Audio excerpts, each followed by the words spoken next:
For BIW this evening, two major new contracts are on the way. The Navy and General Dynamics have reached an agreement for a second and third DDG-1000 destroyer to be built at the Bath shipyard, a total funding package of $3 billion. This is very big news for the shipyard, right in the middle of some very turbulent times in Washington.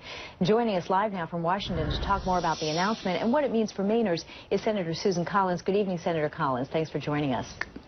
Good evening. Now, as a member of two key committees, you've been working to get this funding through for months. Tell us what this is going to mean for BIW and for the workforce.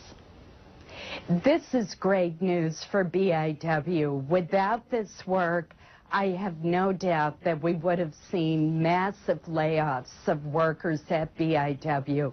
But with this work, we should see a pretty steady workload over the next several years.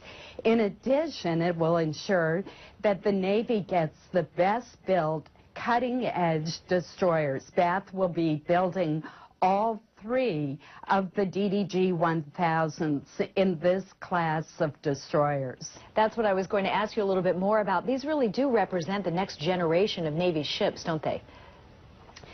They are the next generation of destroyers. They have increased capabilities, and they also are able to be operated with a smaller crew size. That's really important because it helps to save on personnel costs. I'm very proud that the yard is going to be doing this work. I must say that it was also a great relief. I've been working really hard on these contracts for the past year, and particularly the last 6 months. So to get them underway, to get the memorandum of understanding signed between the Navy and BIW tonight is great progress. And to hear workers will keep their jobs for at least several more years is great news in these economic times. It is really nice to hear some good economic news out of Washington tonight as that debt ceiling debate rages on. Before you go, can I ask you what you think needs to happen to meet that August 2nd deadline? Well, time is getting very, very short. And I think we need to come together on a bipartisan plan. There's far too much partisanship in the debate on the debt limit. Clearly, we've got to act to prevent a default on our obligations, but we've also got to rein in spending, have some actual budget cuts, increase revenues by doing away with unneeded tax subsidies, such as for ethanol. And we need some budget reforms, such as a constitutional amendment ensuring a balanced budget. If we could put together that kind of package, we would not only prevent the default, but we would put our country on a sound fiscal path. So that's what I hope will happen.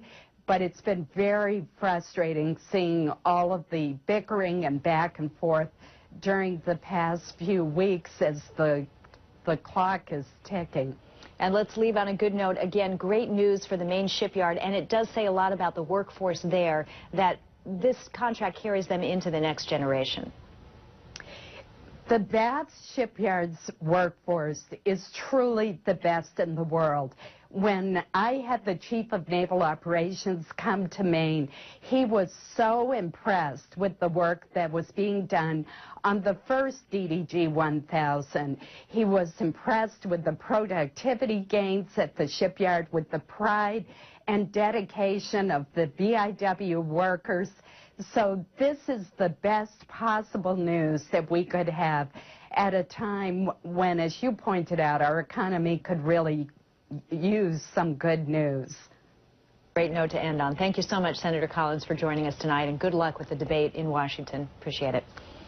Thank you, Ken.